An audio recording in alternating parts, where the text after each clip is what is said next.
जी, next topic जो हमारा है वो है सर्विलेंस का, कि सर्विलेंस जो होती है वो क्या होती है। ठीक है, सर्विलेंस जो होती है बेसिकली एक ऐसा तरीका होता है, ठीक है, एक ऐसा प्रोसेस होता है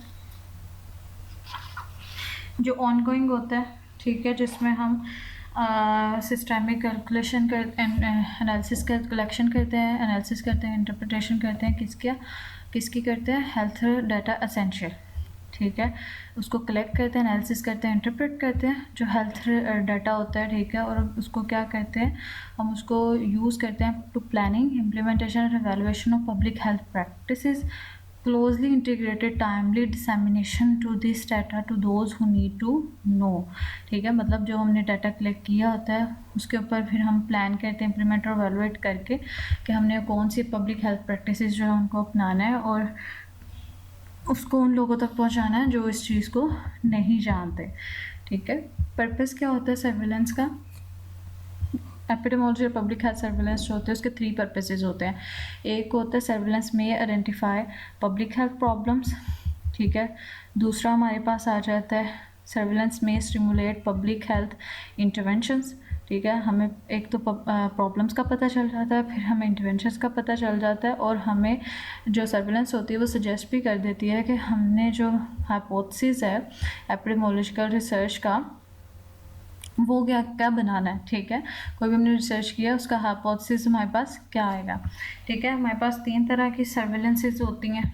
ठीक है, एक्टिव सर्विलेंस होती है, पैसिव सर्विलेंस होती है, ठीक है, स्टाइनल सर्विलेंस होती है। जो एक्टिव सर्विलेंस होती है इसमें क्या होता है कि जो हेल्थ सिस्टम होता है वो एक्टिवली डाटा लेता है। ठीक है, हेल्थ वर्कर्स जो होते हैं, जैसे for example health workers community में जाते हैं, डाटा कलेक्ट करते हैं, ठीक है, सर्वे करने के लिए, जैसे सर्वे करते हैं उसको हम कहते हैं एक्टिव सर्विलेंस। अब इसमें आ जाता है जैसे फीवर के केसेस अगर डायरेक्ट करने हो, ब्लड स्लाइड्स जो हैं मलेरिया के लिए वो कलेक्ट करनी हो तो ये हमारे पास आ जाती है एक्टिव सर्विलेंस, क्योंकि हेल्थ सिस्टम एक्टिवली खुद इन्वॉल्व हो डाटा लेता है। पैसिव सर्विलेंस क्या होती है, पैसिव सर्विलेंस में डाटा जो है वो हेल्थ सर्विलेंस तक रिपोर्ट होता है। ठीक है, जैसे कि आपके ओपीडी में पेशेंट आ जाते हैं, वो आपके हॉस्पिटल में रिकॉर्ड्स बनता जाता है ना कि फॉर एग्जांपल फीवर के साथ इतने पेशेंट आए हैं, लंग डिजीज़ के साथ इतने पेशेंट आए हैं। ठीक है, इस ओपीडी में ऑर्थोपेडिक जो ओपीडी है उसमें इतने पेशेंट आए, तो आप तक जो है वो खुद डाटा मिलता है। पैसिव सर्विलेंस ये होती है। जो सेंटिनल सर्विलेंस होती है इसमें वो केसेस आते हैं जो मिसिंग होते हैं, जो हाइड होते हैं, ठीक है, जिनका आपको पता नहीं होता। ये कब यूज़फुल होती है, when goal is to collect information on disease trends rather than on individual cases. जब आपने डिजीज़ ट्रेंड्स देखना और इंडिविजुअल केसेस को ना देखना। For example a network of health care providers hospitals are equipped to regularly report specific health events or diseases that disproportionately affect specific population or affect specific population or community। ठीक है, कि अगर आप health care providers को recruit करें कि वो लोग रेगुलरली रिपोर्ट लें किसी भी हेल्थ इवेंट के ऊपर, ठीक है, तो वो स्पेसिफिक पॉपुलेशन और जिस अफेक्टेड स्पेसिफिक पॉपुलेशन कम्युनिटी है उनकी रिपोर्ट्स लेगी और जो डिज़ीज़ है और हेल्थ इवेंट्स हैं उनको ऊपर रिपोर्ट करेगी कि ये हमारी कम्युनिटी में इस टाइम चल रहा है, तो उसको हम कहेंगे सेंटिनल सर्वेलेंस। अब selected reporting units with high probability of seeing cases of the disease in question, good laboratory facilities and experience, well qualified staff, identify and notify on certain disease. इसमें ये चीज़ें हमारे पास रिक्वायर होती है। ठीक है, reporting unit होता है और जिन केसेस के साथ जिस डिजीज़ के साथ ज़्यादा केसेस होते हैं वो उनके हम क्वेश्चंस बनाते हैं कि ये इतने केसेस क्यों आ रहे हैं, किस वजह से आ रहे हैं। इसके लिए हमारे पास लेबोरेटरी फैसिलिटीज़ अच्छी होनी चाहिए और वेल क्वालिफाइड स्टाफ होना चाहिए और identified and notify on certain disease. आपके पास एक नोटिफिकेशन ऑफ डिजीज़ का जो है वो प्रॉपर एक परफॉर्म पैटर्न होना चाहिए कि आपने किसको कब इन्फॉर्म करना है। ओके, इसमें हम जो है वो एक तो ओपन एंडेड क्वेश्चन यूज़ कर सकते हैं, क्लोज एंडेड क्वेश्चन यूज़ कर सकते हैं। ओपन एंडेड क्वेश्चन जो होते हैं उसमें ये होता है कि जो रिस्पोंडेंट होता है जिसे आपने आंसर क्वेश्चन किया होता है, तो वो जिस तरह का मर्ज़ी आपसे जिस तरह का मर्ज़ी आपको आंसर दे सकता है, मतलब आप उस तक उससे स्पेसिफिक क्वेश्चंस नहीं करते, मतलब एक स्पेसिफिक तक नहीं रहते, आप उससे डिटेल जो है वो पूछते हैं, ठीक है। आप उसको ऐसा क्वेश्चन पूछते हैं जिससे वो डिटेल बता सके, ठीक है। उसके बाद क्लोज एंडेड क्वेश्चन होते हैं, इसमें आप उसको स्पेसिफिक चॉइसेस होती हैं कि वो सिर्फ इन्हीं का आंसर दे सकता है, उसके अलावा और कोई बात नहीं करता, उसके अलावा और किसी चीज़ पे बात नहीं कर सकता। फिर पार्टिसिपेंट ऑब्जर्वेशन होती है। पार्टिसिपेंट ऑब्जर्वेशन में हमारे पास क्या आता है, a method of data collection and qualitative research in which researcher participant in the group that is being observe, ठीक है। पार्टिसिपेंट ऑब्जर्वेशन मतलब कि जो आपका ऑब्जर्वर होता है वो पॉपुलेशन के अंदर जाके खुद चीज़ों को ऑब्जर्व करता है, ठीक है। उसके बाद आपके पास वेरिएबल ऑटोप्सी आ जाती है। ये कौन सा मेथड है, method of assigning cause of death based on an interview with next किन और अदर केयर गिवर। उसके बाद सर्विलेंस साइकिल हमारे पास आ जाता है कि सर्विलेंस साइकिल जो है वो क्या होता है। सर्विलेंस साइकिल जो होता है हमारे पास आता है, पब्लिक हेल्थ सर्विलेंस जो होती है embodies a systematic cycle for public health that includes। अब सर्विलेंस साइकिल में हमारे पास 3 चीज़ें आ जाती है। कलेक्शन ऑफ पर्टिनेंट डाटा, आप स्पेसिफिक डाटा जो है उसको कलेक्ट करते हो in regular, frequent and timely manner. Second पे आप क्या करते हो, ऑर्डरली कंसोलिडेशन, उसको कलेक्ट करके रखते हो, कंसोलिडेट करके रखते हो, वैल्यूएट करते हो और डिस्क्रिप्टिव इंटरप्रिटेशन देते हो, ठीक है, ऑर्डर में देते हो।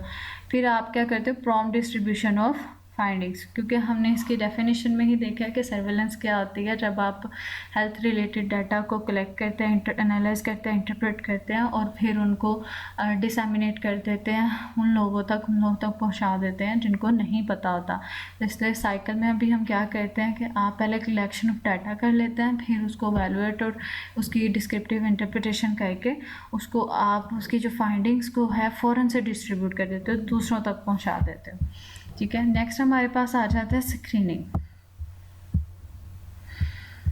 स्क्रीनिंग क्या होती है, स्क्रीनिंग जो होती है, screening is defined as the search for unrecognized disease और detect by any means of rapidly applied test, examination और other procedure apparently healthy person. किसी भी हेल्दी पर्सन के अंदर आप कोई अनरिकॉग्नाइज्ड डिजीज़ जो है उसको डिटेक्ट करते हो by means of any test, examination, ठीक है, उसको हम कहते हैं स्क्रीनिंग। जैसे फ़र्ज़ करें कि अगर एक फैमिली है उसमें लंग कैंसर की हिस्ट्री मौजूद है, तो आप उनके जितने भी बच्चे होंगे उनका पीरियोडिक एग्जामिनेशन करेंगे और उससे क्या होगा, अगर उनमें वो डिज़ीज़ नहीं है तो क्या पता कि कुछ बच्चों में 5 साल, 6 साल, 10 साल के बाद या ओल्ड एज में जाके उनमें लंग कैंसर जो है वो डेवलप होना शुरू हो जाए। तो आप स्क्रीनिंग जो है वो कौन सा मेथड है जिसमें आप अनरिकॉग्नाइज्ड डिजीज़ को डिटेक्ट कर लेते हैं एक हेल्दी इंडिविजुअल में भी, ठीक है। अब इसमें क्या होता है, जो स्क्रीनिंग होती है वो दूसरे पीरियोडिक हेल्थ एग्जामिनेशन से किस तरह डिफरेंट होती है, कैपेबल ऑफ वाइड एप्लीकेशन, इसमें हम वाइड एप्लीकेशन कर सकते हैं, इनएक्सपेंसिव होती है और फिजिशियन का कम टाइम लगता है स्क्रीनिंग में, ठीक है। ये पीरियोडिक एग्जामिनेशन से इस तरीके से डिफ़र हो सकती है। एम और ऑब्जेक्टिव में क्या आता है, एम और ऑब्जेक्टिव में हमारे पास आ जाता है those likely to have disease, those who are at increase risk of disease under study, और थर्ड नंबर पे bring apparently normal person under medical supervision and treatment. अब screening is carry out with hope that earlier diagnosis subsequent treatment of those who identify positive favorable alter that nature history of disease in a significant proportion. मतलब screening जो है वो इसलिए इस hope के साथ की जाती है कि हमें अर्ली डायग्नोसिस हो जाए और हम उसका जल्दी से जल्दी ट्रीटमेंट कर सकें, ताकि लोगों को तक ट्रीटमेंट जल्दी पहुँचे और वो जल्दी ठीक हो जाए। अब यूजेस ऑफ स्क्रीनिंग जो है वो किस तरह आती है, 4 मेन यूजेस हैं, ठीक है। इसमें केस डिटेक्शन आ जाता है, control of disease, research purpose और एजुकेशनल अपॉर्चुनिटीज़। पहला जो स्क्रीनिंग का यूज़ है वो केस डिटेक्शन में होता है, ठीक है। इसको हम प्रेस्क्रिप्टिव स्क्रीनिंग भी कहते हैं। This is defined as the presumption identification of unrecognized disease which doesn't arise from apparently healthy person, ठीक है। अपेरेंटली में हेल्दी में अपेरेंटली नॉर्मल भी आ सकते हैं, अपेरेंटली एबनॉर्मल भी आ सकते हैं। जो अपेरेंटली नॉर्मल है, ठीक है, लेकिन उनमें डिजीज़ अगर रिकॉग्नाइज हो गई है तो इसका मतलब है कि उनमें आगे जाके कोई ना कोई मसला होने वाला था, लेकिन हमने उसको क्योंकि अर्ली डिटेक्ट कर लिया, इस वजह से अब वो इशू उनमें नहीं होगा। और उसके बाद जो हमारे पास आ जाते हैं अपेरेंटली अबनॉर्मल, इसमें हमारे पास नॉर्मल पीरियोडिक स्क्रीनिंग आ जाती है, इमीडिएट सर्विलेंस, और फिर हम उसका ट्रीटमेंट, मतलब अपेरेंटली अगर वो अबनॉर्मल है, हमें पता चलेगा कि वो अपेरेंटली अबनॉर्मल है, ठीक है, तो हम उनका पीरियोडिक स्क्रीनिंग भी कर सकते हैं, इमीडिएट सर्विलेंस भी उनकी कर सकते हैं और ट्रीटमेंट भी करेंगे, ठीक है। कंट्रोल डिजीज़ में किस तरह यूज़ हो सकता है, इसको हम प्रोस्पेक्टिव स्क्रीनिंग कहेंगे। और प्रोस्पेक्टिव स्क्रीनिंग में immigrants from infections disease such as tuberculosis and syphilis protect the other home population, ठीक है। इसमें हम कंट्रोल करते हैं डिजीज़ का, मतलब ट्यूबरकुलोसिस के साथ पेशेंट है या किसी और चीज़ के साथ पेशेंट है तो हम दूसरे लोगों को उसको बचा सकते हैं, ठीक है। Control of disease research purpose में दे परफॉर्म फॉर रिसर्च पर, for example there are many chronic diseases who naturally is not fully known, जैसे कि कैंसर और हाइपरटेंशन की हमें नेचुरल हिस्ट्री जो है वो नहीं पता होती, तो स्क्रीनिंग से हमें जो है वो उसके बारे में बेसिक नॉलेज मिल सकता है। एजुकेशनल अपॉर्चुनिटीज़ की अगर हम बात करें तो एजुकेशनल अपॉर्चुनिटीज़ जो है वो हमें पब्लिक अवेयरनेस जो है वो भी प्रोवाइड करती है, और एजुकेटिंग हेल्थ प्रोफेशनल को एजुकेट करने के लिए भी काम आती है स्क्रीनिंग जो है। जैसे हाइपरटेंशन है, हम उसकी कॉजेज़ बता सकते हैं, इंटरवेंशंस बता सकते हैं, रिस्क फैक्टर्स बता सकते हैं, तो एजुकेशनल अपॉर्चुनिटीज़ भी प्रोवाइड कर सकते हैं। 4 जो हैं वो इसके बेसिक यूजेस थे। उसके बाद टाइप्स होती हैं स्क्रीनिंग की, कि स्क्रीनिंग की टाइप कौन सी हैं। 3 तरह की 3 जो हैं वो मेजर टाइप्स हैं। मैस स्क्रीनिंग होती है, हाई रिस्क होती है, हाई रिस्क को हम सिलेक्टिव स्क्रीनिंग भी कहते हैं और मल्टी फेस भी कहते हैं। उसके बाद हमारे पास थर्ड होती है मल्टी फेस स्क्रीनिंग। जो मैस स्क्रीनिंग है उसका मतलब ये है कि जो स्क्रीनिंग है वो सारे पॉपुलेशन की या किसी भी सब ग्रुप की होगी, ठीक है। सब ग्रुप मतलब कोई भी सैंपल उसमें, जैसे कि सिर्फ हम इंडिविजुअल ले रहे हैं पूरी पॉपुलेशन में और उनकी फाइंडिंग्स हम पूरी पॉपुलेशन पे अप्लाई कर रहे हैं। उसके बाद हाई रिस्क और सिलेक्टिव स्क्रीनिंग की बात करें तो ये वो स्क्रीनिंग होती है, screening will be most productive if applied selectively to high risk group, अगर हम सिर्फ उसको हाई रिस्क ग्रुप्स के ऊपर ही अप्लाई करें। जैसे कि cancer of cervix is relatively less common in upper socio economic group, अगर मतलब हम लोअर सोशो इकोनॉमिक ग्रुप के ऊपर हम करेंगे तो हमारे लिए जो है वो ज़्यादा टाइम भी बचेगा, पैसे भी हमारे कम लगेंगे, और हमारा जो है हमें पता भी चलेगा कि जो सर्वाइकल कैंसर है वो कितना ज़्यादा फैल रहा है और कितना नहीं फैल रहा, तो इससे हम सिलेक्टिव स्क्रीनिंग कर सकते हैं। मल्टी फेस स्क्रीनिंग जो है, मल्टी फेस स्क्रीनिंग में क्या होता है कि इसमें जो है जब भी कोई अपॉर्चुनिटी राइज होती है तो स्क्रीनिंग कर दी जाती है। मल्टी फेस में क्या होता है कि it has been defined the application of 2 और more screening test in combination, ठीक है। एक से ज़्यादा स्क्रीनिंग टेस्ट जो है कॉम्बिनेशन में किए जाते हैं to large number of people at one time then carry out the separate screening test for single disease. पहले सारे टेस्ट कर लिए जाते हैं और फिर हम सिंगल जो है वो टेस्ट पे आते हैं। जैसे फॉर एग्जांपल अगर एक पेशेंट जो है वो ओपीडी में जाता है कि उसको स्टमक में पेन हो रही है, तो अगर उसका सीबीसी भी कर ले, ठीक है, और उसके बाद उसका जो है वो सीबीसी हम करके देख लेते हैं, एक और 2 टेस्ट भी हेपेटाइटिस भी कर लेते हैं, कुछ भी कर लेते हैं, तो हेपेटाइटिस जो है अगर उसका नेगेटिव आता है, बी और सी नेगेटिव आता है, और सीबीसी में भी उसके इन्फेक्शन जो है वो शो होता है, ठीक है, तो हम फिर किस तरफ जाते हैं, फिर हम उसका एच पाइलोरी करवाते हैं, ठीक है। वो स्पेसिफिक स्टमक की तरफ आ जाता है ना, एच पाइलोरी हम करवाते हैं, तो एच पाइलोरी जो है अगर पॉजिटिव आ जाता है इसका मतलब है कि पेशेंट जो है उसको कोई भी इस तरह की पेप्टिक अल्सर जैसे डिजीज़ है वो हो सकती है, तो हम स्पेसिफिक की तरफ आ जाते हैं। मतलब कम्बिनेशन ऑफ टेस्ट एक बंदे के ऊपर रन किए जाते हैं और फिर हम सेपरेट से एक सिंगल डिजीज़ को लेकर जब हमें पता चलता है कि अगर इन्फेक्शन है या कुछ भी है तो हम एक सिंगल टेस्ट करते हैं कि जो उसी डिजीज़ को इंडिकेट करे। उसके बाद अपॉर्चुनिस्टिक स्क्रीनिंग होती है। अपॉर्चुनिस्टिक स्क्रीनिंग वो होती है जिसमें जब भी अपॉर्चुनिटी राइज होती है तभी स्क्रीनिंग प्रोग्राम स्टार्ट कर दिए जाते हैं, ठीक है। मतलब usually when go to a doctor about something else, for example screening for STDs in patient younger than 30 years during their primary health care visits, ठीक है। अगर एक नॉर्मल पर्सन है जो वैसे ही अपने टेस्ट रन करने के लिए गया, तो अगर वो एसटीडी का टेस्ट भी करवा देगा तो उसको पता चल जाएगा कि उसको एसटीडी है या नहीं है। अब स्क्रीनिंग प्रोग्राम में हमारे पास जो है एग्जांपल आ जाती है cancer screening by pap smear to detect potentially pre cancerous lesions and prevent cervical cancer. Mammography जो है ब्रेस्ट कैंसर को प्रिवेंट करने के लिए की जाती है। कोलोनोस्कोपी या फीकल अकल्ट ब्लड टेस्ट जो होता है वो कोलोरेक्टल कैंसर को डिटेक्ट करने के लिए किया जाता है। ये आगे स्क्रीनिंग प्रोग्राम की एग्जाम्पल। अब लिमिटेशंस भी होती हैं कुछ इन प्रोग्राम्स की कि इनमें कौन सी लिमिटेशंस हैं, क्यों नहीं हम कभी कर सकते, कभी कभी हम नहीं भी कर सकते क्योंकि इसमें कॉस्ट इन्वॉल्व होती है और मेडिकल रिसोर्सेज उसमें जो है वो चाहिए होते हैं और उन लोगों के लिए भी मतलब उन लोगों पर भी अप्लाई करने पड़ते हैं जिनको ट्रीटमेंट नहीं चाहिए होता।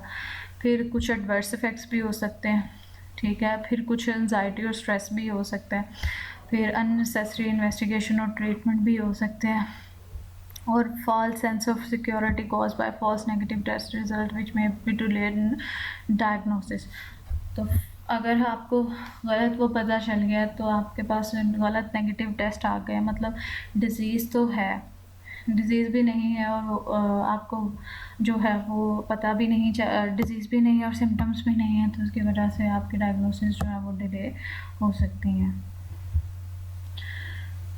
उसके बाद क्राइटेरिया फॉर स्क्रीनिंग आ जाता है। तो दो क्राइटेरिया हमारे पास होते हैं, एक हमें डिज़ीज़ पता होनी चाहिए, एक हमारे पास डिज़ीज़ होता है, दूसरा हमारे पास स्क्रीनिंग टेस्ट होता है। जो हमारे पास डिज़ीज़ आ जाती है इसमें भी हमें एक डिज़ीज़ का पता चाहिए जो सूटेबल हो स्क्रीनिंग के लिए।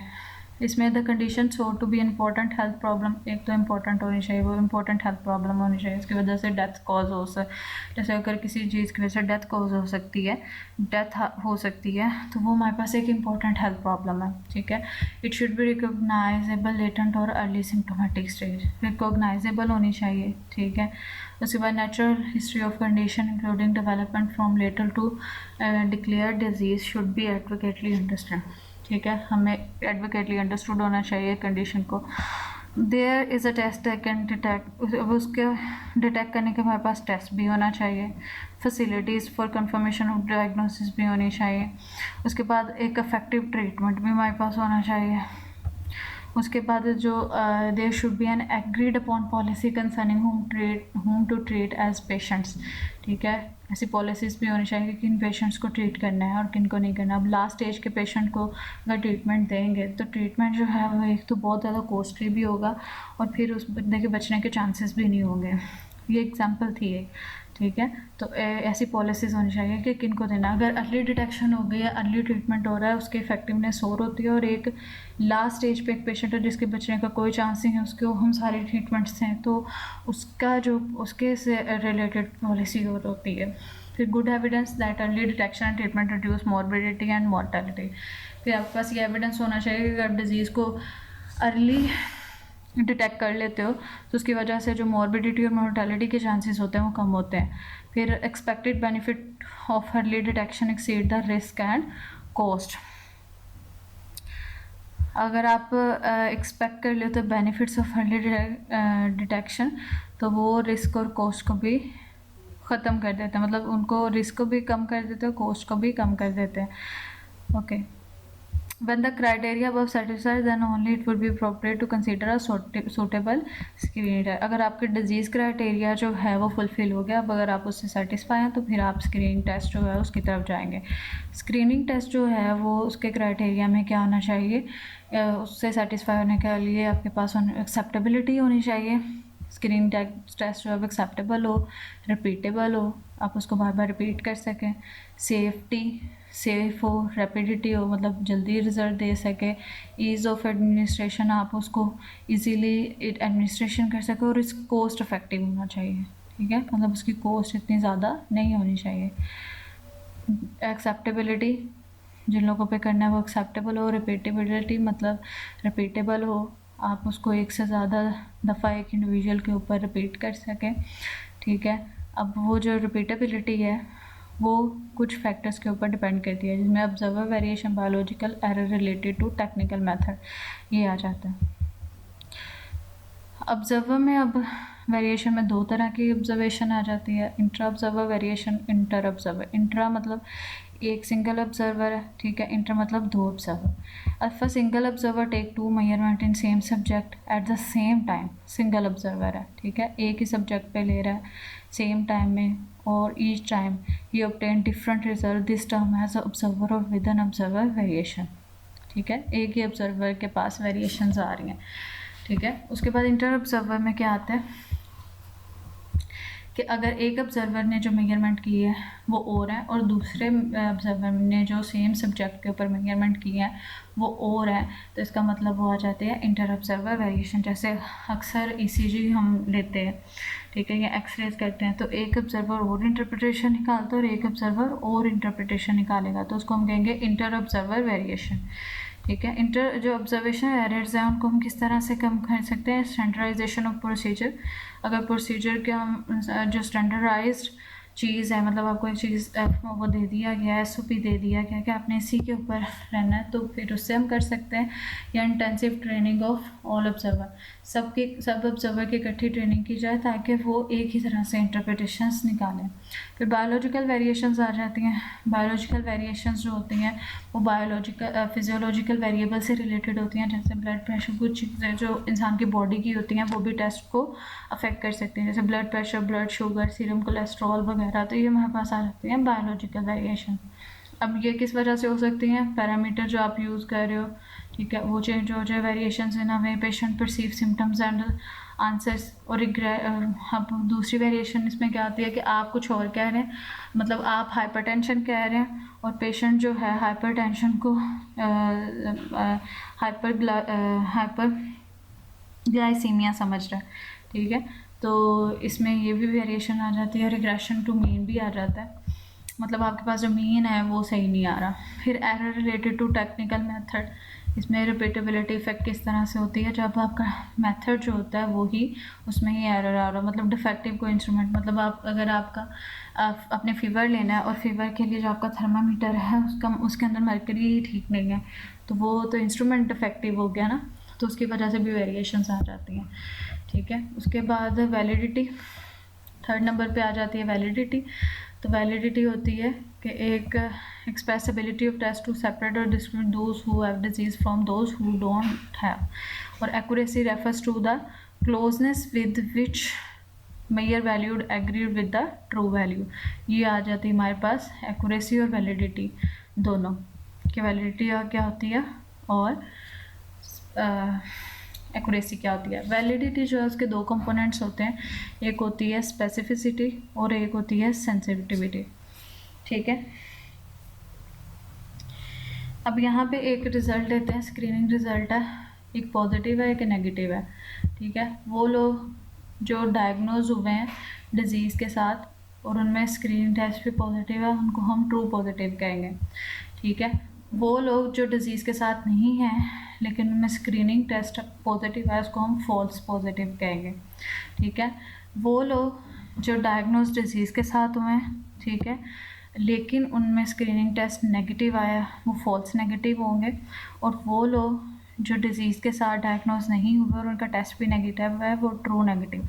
अब आपको true negative, true positive, true negative का पता चल गया, पॉजिटिव भी हैं, डिज़ीज़ भी है, ट्रू पॉजिटिव, नेगेटिव भी हैं, डिज़ीज़ भी नहीं है, ट्रू नेगेटिव।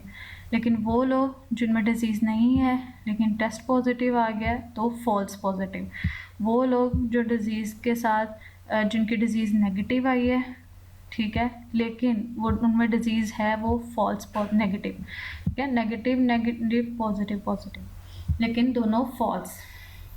डिज़ीज़ के साथ नहीं पॉजिटिव तो फॉल्स पॉजिटिव, लेकिन डिज़ीज़ स्क्रीन टेस्ट नेगेटिव और डिज़ीज़ नहीं है तो फॉल्स नेगेटिव। अब सेंसिटिविटी क्या होती है, सेंसिटिविटी क्या होती है, sensitivity it has been defined as the ability of test to identify correctly all those who have disease that is true positive। यहाँ पे जो डिज़ीज़ के साथ पेशेंट थे ठीक है, और वो स्क्रीनिंग टेस्ट भी उनका पॉजिटिव आया, उसको हम कहेंगे sensitivity. Ability of test to identify correctly all those who have disease. And 90% sensitivity means 90% of disease people screened by the test will be true positive result and remaining 10% are false negative.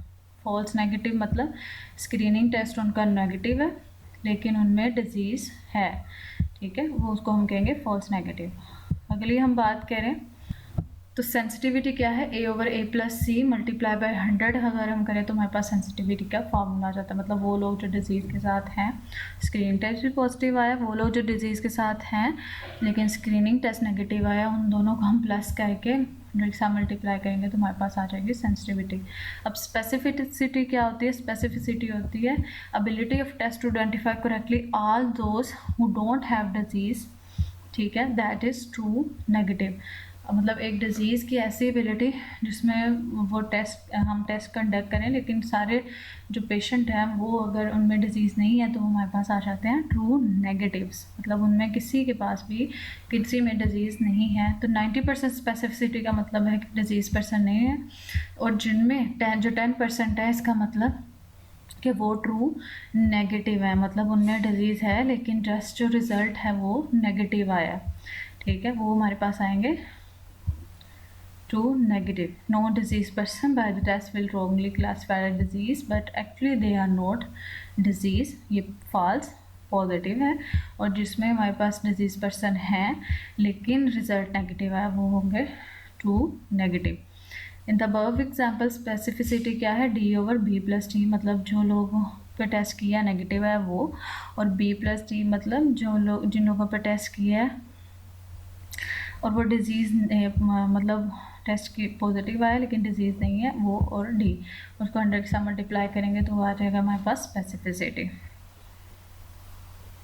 उसके बाद हमारे पास आ जाती है कि हमने predictive accuracy जो है वो कैसे करनी है। Performance of a test is also में predictive value which is diagnostic power of a test. Predictive value से भी निकल सकती है जो डायग्नोस्टिक पावर होती है। पॉजिटिव प्रिडिक्टिव वैल्यू होती है, नेगेटिव प्रिडिक्टिव वैल्यू होती है, ठीक है। पॉजिटिव में क्या होता है, test is possibility that individual who test positive for a disease actually have disease, उसको हम पॉजिटिव प्रिडिक्टिव वैल्यू कहते हैं। नेगेटिव प्रिडिक्टिव वैल्यू मतलब वो लोग जिनको पे हमने टेस्ट किया और वो डिजीज़ के साथ में पॉजिटिव है, और वो लोग जिन पे टेस्ट जो है वो नेगेटिव आया है, ठीक है, और वो डिजीज़ से फ्री भी हैं, वो है नेगेटिव प्रेडिक्टिव वैल्यू, ठीक है। जैसे कि सेंसिटिविटी का formula A/A+C multiply by 100, specificity का D/B+T multiply by 100। Positive predictive value किस तरह आएगी, A/A+B, मतलब जिनके ऊपर टेस्ट पॉजिटिव आया डिजीज़ के साथ थे वो, और वो लोग जो जिनका टेस्ट पॉजिटिव आया लेकिन डिजीज़ के साथ नहीं थे। और नेगेटिव प्रेडिक्टिव वैल्यू D/C+T, ठीक है, मतलब वो लोग जिनका टेस्ट भी नेगेटिव है और उनमें डिज़ीज़ भी नहीं है, और वो लोग जिनका टेस्ट नेगेटिव है डिज़ीज़ है, और जिनका टेस्ट नेगेटिव है और डिज़ीज़ नहीं है वो। उसके बाद percentage of false negative, percentage of false positive भी आप इसी तरह निकाल सकते हैं, C/A+C, B/B+D, ठीक है। ये हमारे पास आ जाता है स्क्रीनिंग टेस्ट की एवेलुएशन। जब भी हम स्क्रीनिंग टेस्ट की एवेलुएशन करते हैं तो हमारे पास sensitivity, specificity, positive predictive value, negative predictive value, percentage of false negative और परसेंटेज ऑफ फॉल्स पॉजिटिव आ जाता है, ठीक है।